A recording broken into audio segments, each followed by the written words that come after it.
अल्हम्दुलिल्लाह रब्बिल आलमीन वस्सलातु वस्सलामु अला सय्यिदिल अंबिया'i वल मुरसलीन वल मलाइकतिल मुक़र्रबीन व अला आलिहि व अस्हाबिहि अजमईन व अला मन इत्तबअहुम बि इहसानिन इला यौमिद्दीन। अम्मा बाद फ़अऊज़ु बिल्लाहि मिनश शैतानिर रजीम। बिस्मिल्लाहिर रहमानिर रहीम।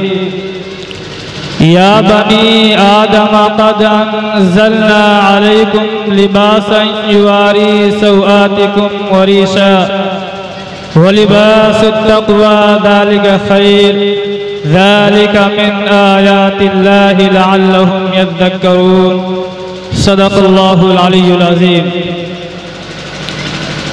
स्टेज पर रौनक अफरोज़ उलमाए इज़ाम हुफ़ाज़ किराम, जलसेगाह में तशरीफ़ लाए हुए सामीन ज़ी वक़ार, मुअज़्ज़ज़ माएँ और बहनें, आज का ये जलसा सीरतुन नबी सल्लल्लाहु अलैहि वसल्लम व इस्लाह मुआशरा के उन्वान से मुनक़िद हो रहा है।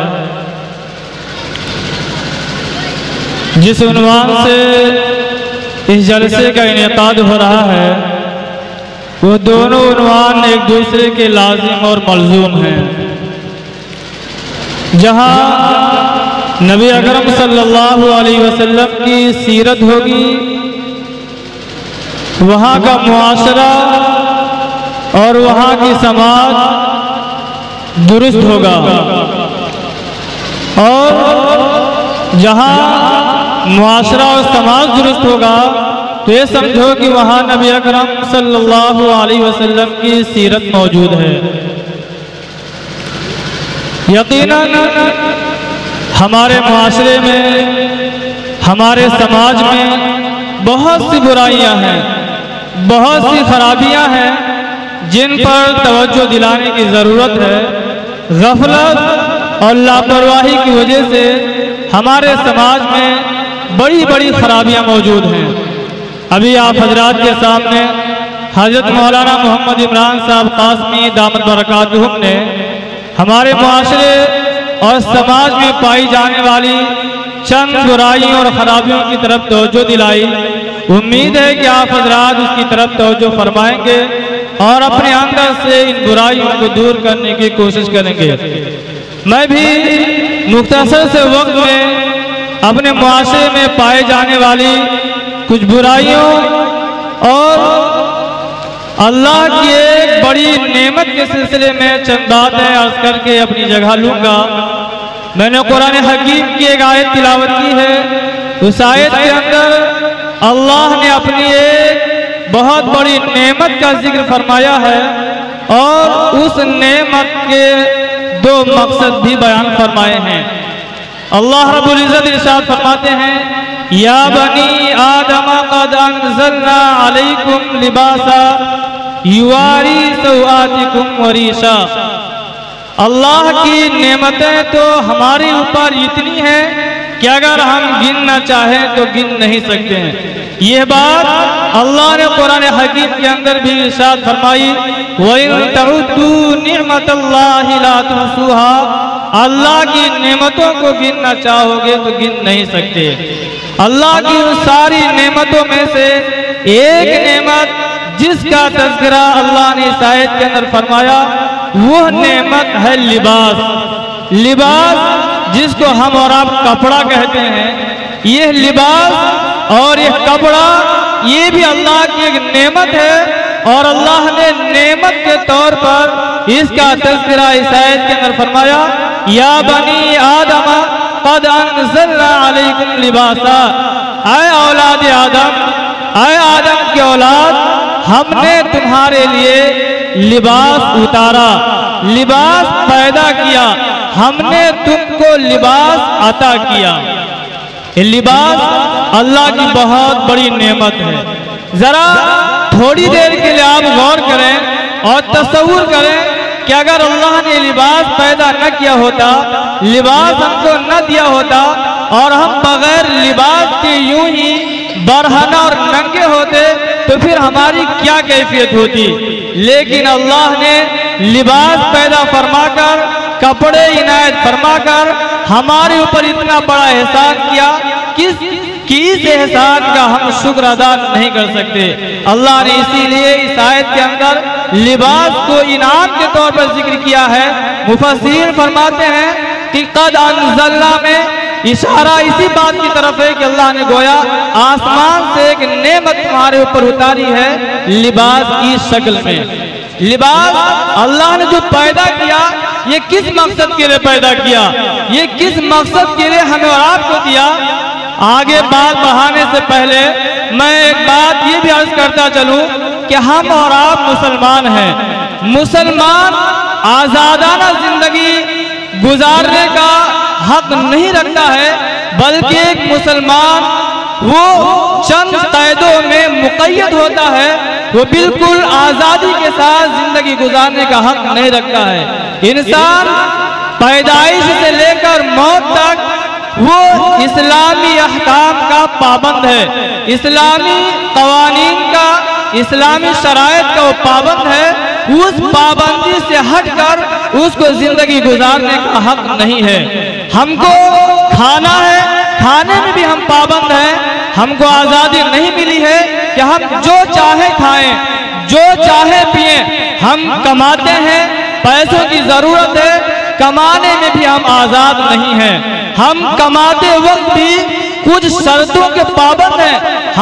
हमारे पास माल है, हमारे पास दौलत है, इसको खर्च करना है, इस खर्च करने में भी हम पाबंद हैं, हम आज़ाद नहीं हैं। अल्लाह ने हमको लिबास अता किया, कपड़ा दिया, इस कपड़े के सिलसिले में भी हम पाबंद हैं, हम आज़ाद नहीं हैं। इसलिए कि हमारी पूरी जिंदगी ही इस्लामी कवानीन की पाबंद है। अगर हम उन कवानीन की पासदारी नहीं करते हैं, उन कवानीन से हटकर हम किसी चीज का इस्तेमाल करते हैं, तो हम अल्लाह के नजदीक मुजरिम ठहरेंगे, हम गुनहगार ठहरेंगे। तो अल्लाह ने ये लिबास अता किया, ये कपड़े मुहैया किए, इसलिए नहीं कि तुम कपड़ों के इस्तेमाल में आजाद हो, नहीं, कपड़ों के इस्तेमाल में भी अल्लाह ने हमको पाबंद बना दिया है। कुछ शर्तें लगा दी हैं कि तुमको लिबास अपनाना है, तुमको कपड़े पहनने हैं, लेकिन पहनते वक्त, लिबास का इस्तेमाल करते वक्त तुमको हमारे बताए हुए कवायद और कवानीन का पास और लिहाज रखना है। जो शर्तें बताई गई हैं उन शर्तों की रियायत करनी है। अल्लाह ने सबसे पहला मकसद लिबास का जो इस आयत के अंदर फरमाया युवारी सौआतिकुम वरीसा या बनी आदम कद अंज़लना अलैकुम लिबासन युवारी सौआतिकुम वरीसा। अल्लाह ने सबसे पहला मकसद बतलाया कि इस लिबास के पैदा करने का मकसद ये है कि तुम्हारी सदर पोशी हो। तुम्हारे जिस्म के अंदर कुछ हिस्से ऐसे हैं, तुम्हारे जिस्म के अंदर कुछ आज़ा ऐसे हैं जिनका छुपाना निहायत जरूरी है, जिनको सद्र कहा जाता है। उस सद्र का छुपाना एक मुसलमान के लिए, बल्कि इस आयत के अंदर जो लफ्ज तैयार किया है उससे इशारा मिलता है कि सारी इंसानियत के लिए बदन के कुछ हिस्सों का छुपाना फर्ज और जरूरी है। उन्हीं हिस्सों को छुपाने के लिए अल्लाह ने लिबास उतारा है। मर्दों और औरतों के दरमियान बहुत सी बातों में फर्क है। मर्दों के बदन में जिन हिस्सों का छुपाना फर्ज है वो अलग है, औरतों के जिस्म में जिन हिस्सों का छुपाना फर्ज है वो अलग है, लेकिन दोनों के लिए अल्लाह ने सदर छुपाने के लिबास पैदा किया। अब जब हम अपने मुआशरे पर नजर डालते हैं तो हमारे बदन पे कपड़े तो होते हैं, लेकिन कपड़े पैदा करने का जो मकसद था, कपड़ों के देने का जो मकसद था, उस मकसद में बहुत से मुसलमान पीछे नजर आते हैं। मर्दों के सिलसिले में यानी मर्दों के अंदर ये बात तो बहुत हद तक पाई जाती है कि उनके सदर कपड़ा पहनने के बावजूद छुपे रहते हैं, लेकिन औरतों के अंदर हमारी माँ और बहनों के अंदर ये बुराइयां और खराबियां आम हैं, बहुत ज्यादा पाई जाती हैं कि सत्र उनके खुले हुए होते हैं।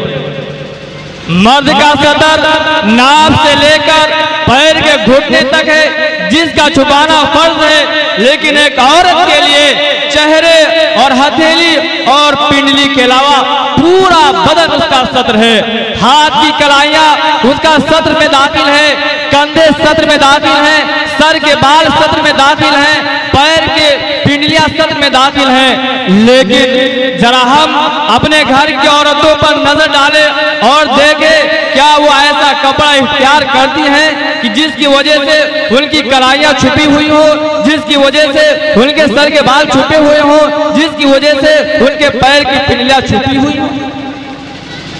मर्द शर्ट पहनते हैं, कुर्ते पहनते हैं, उनमें आस्तीन लंबी होती है, जबकि अगर मर्द के हाथ खुले हुए हों तो गुनाह नहीं है, जीनत के तौर पर उसको भी छुपाया जाएगा, वो भी छुपे होने चाहिए। लेकिन अगर किसी के कलाई खुली हुई है तो वो हराम नहीं है। लेकिन औरतों की अगर कलाई खुली हुई है, उनके हाथ अगर खुले हुए हैं तो ये हराम है, और इसी हालत में अगर वो नमाज अदा करती है तो उसकी नमाज नहीं होती है। लेकिन जरा हम गौर करें, हमारी घर की औरतों के, हमारे घर की लड़कियों के कपड़े कैसे होते हैं। आस्तीन या तो आधी होती है या आस्तीन बिल्कुल गायब होती है। क्या जिस मकसद के लिए ये लिबास पैदा किए गए हैं, क्या उस मकसद के लिए हम कपड़ों का इस्तेमाल करते हैं? अल्लाह तो फरमाते हैं लिबास युवारी सवाद, कि लिबास के पैदा करने का मकसद ये है कि तुम अपने सतर को छुपाओ। और सत्र का छुपाना इस्लाम के अंदर ईमान के बाद सबसे पहला फर्ज है। ईमान के बाद हम सुनते हैं कि ईमान के बाद सबसे पहला फर्ज नमाज है, लेकिन नमाज के सही होने के लिए और नमाज के दुरुस्त होने के लिए सत्र औरत पहले फर्ज है। अगर आपका सत्र खुला हुआ होगा तो आपकी नमाज नहीं होगी।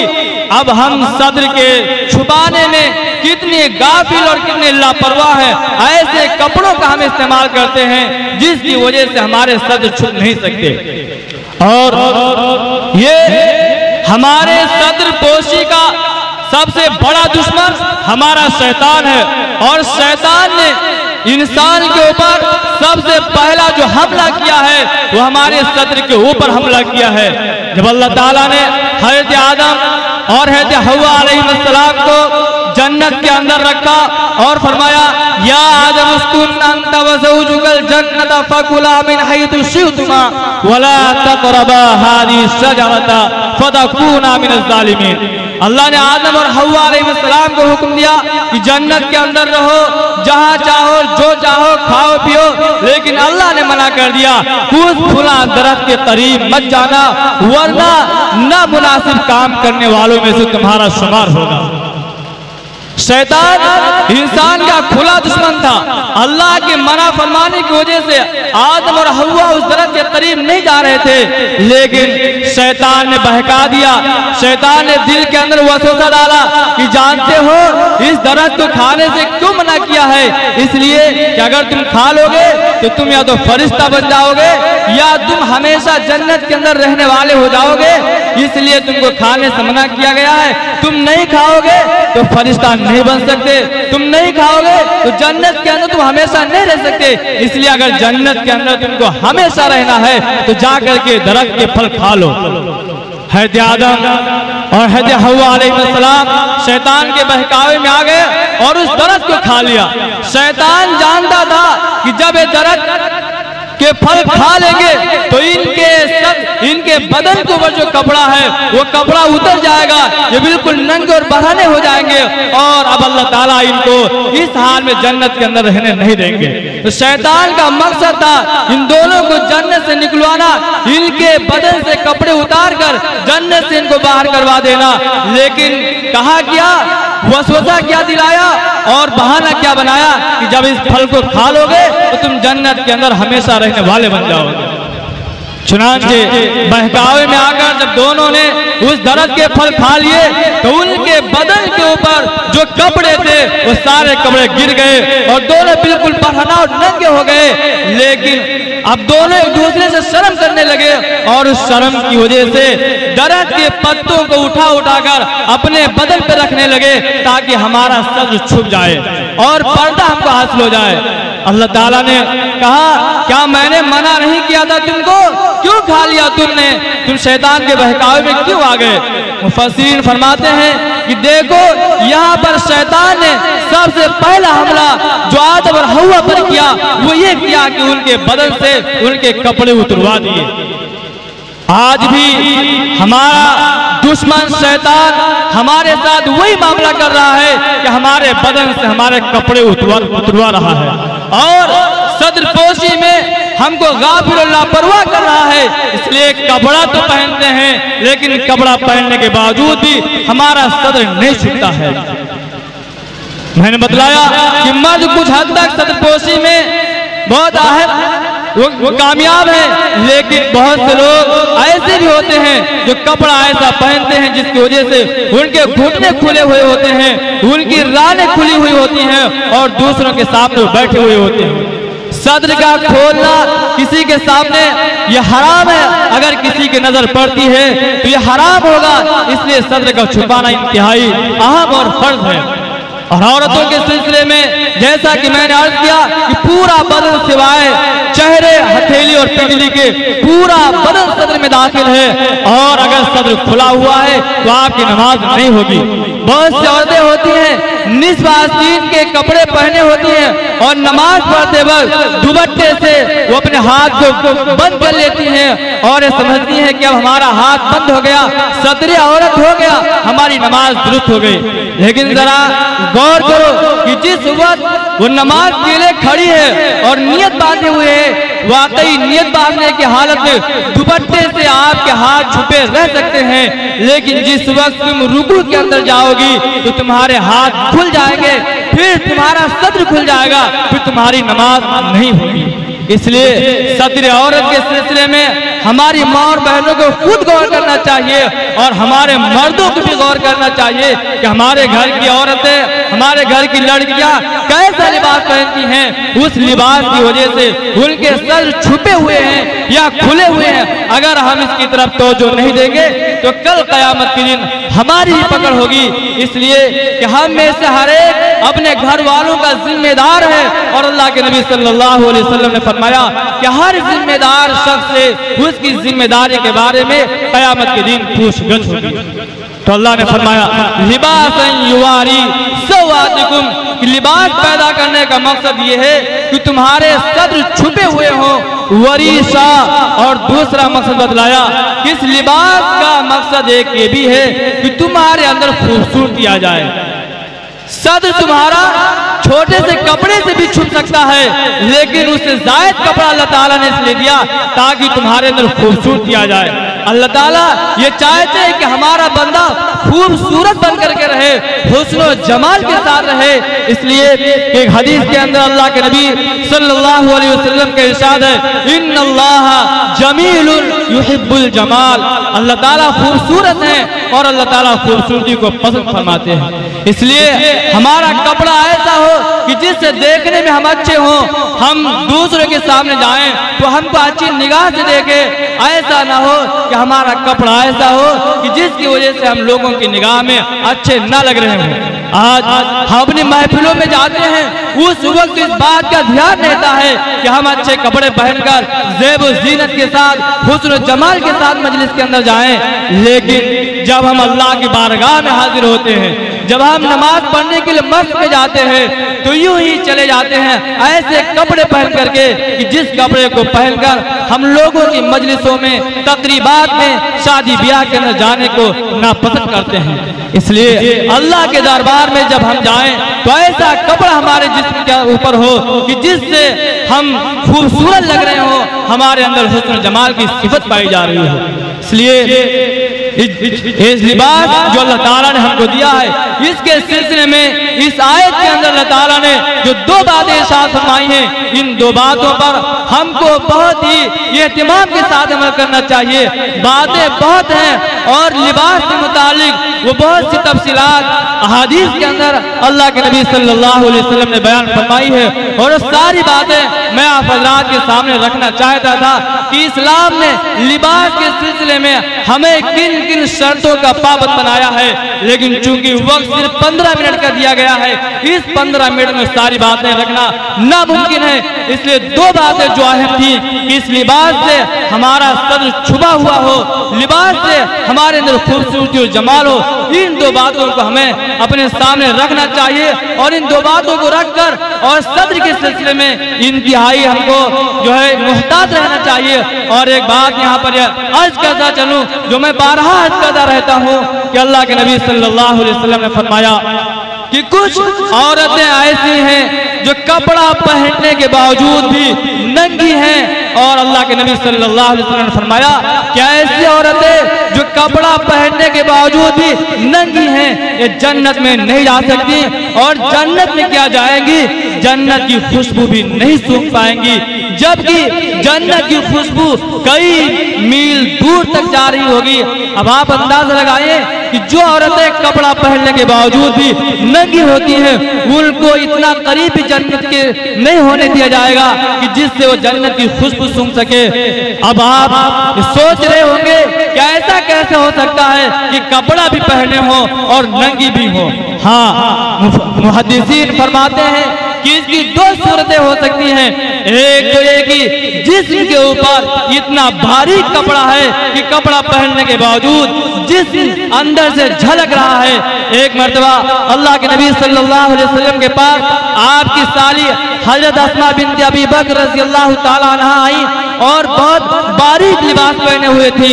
नबी अकरम सल्लल्लाहु अलैहि वसल्लम ने अपना चेहरा उनकी तरफ से फेर लिया और कहा कि अस्मा, जब लड़की बालिग हो जाए तो उसके लिए जायज नहीं है कि उसके चेहरे और हथेलियों के अलावा बदन का कोई और हिस्सा नजर आए। मुहद्दिसीन फरमाते हैं कि उनके कपड़े के बारीक होने की वजह से जिस्म झलक रहा था, इसलिए नबी अकरम सल्लल्लाहु अलैहि वसल्लम ने अपने चेहरे को उनकी तरफ से फेर लिया। एक हदीस के अंदर आता है कि हजरत आयशा सिद्दीक़ा रज़ियल्लाहु अन्हा के पास उनकी भतीजी हजरत हफ्सा आई और उनके सर के ऊपर बारीक दुपट्टा था। बारीक दुपट्टा को जब देखा तो छीन लिया और दुपट्टे का टुकड़े टुकड़े करके फाड़ डाले और एक मोटा दुपट्टा दे दिया और कहा कि इसको ओढ़ो। अब जरा आप गौर करें कि सर पे दुपट्टा बाल को छुपाने के लिए रखा जाता है, बारीक होने की वजह से अम्मी आयशा ने उसको फाड़ करके और मोटा दुपट्टा उनको दिया। अब हम और आप गौर करें कि जब सर पे दुपट्टे का ये हाल है तो जिस्म के ऊपर कपड़ों का हाल कैसा होना चाहिए। तो मुहद्दिसीन फरमाते हैं कि कपड़ा इतना बारीक हो जिसकी वजह से जिस्म झलक रहा हो तो वो कपड़ा पहनने के बावजूद भी नंगी होती हैं। और फरमाया कि दूसरी सूरत ये है कि कपड़ा इतना चुस्त और तंग हो कि जिस्म की बनावट नुमाया हो रही हो, जिस्म की बनावट दिख रही हो, तो ऐसी औरतें कपड़ा पहनने के बावजूद भी नंगी होती हैं। आज हमारे माशरे के अंदर आप नजर डालिए, हर तरफ ये दोनों सिफतें हमारी औरतों के अंदर पाई जाती हैं। या तो वो बारीक लिबास पहनती हैं या इतना टाइट और इतना तंग कपड़ा पहनती हैं जिसकी वजह से जिसके आज़ा नुमाया रहते हैं। सुन लोगों से कि अल्लाह के नबी सल्लल्लाहु अलैहि वसल्लम फरमाते हैं कि ऐसी औरतें जन्नत में क्या जाएंगी, जन्नत की खुशबू भी नहीं सूंघ पाएंगी। अल्लाह रब्बुल इज्जत हम सबको कहने सुनने ज़्यादा अमल की तौफीक फरमाए। दुआ दावाना अल्हम्दुलिल्लाहि रब्बिल आलमीन।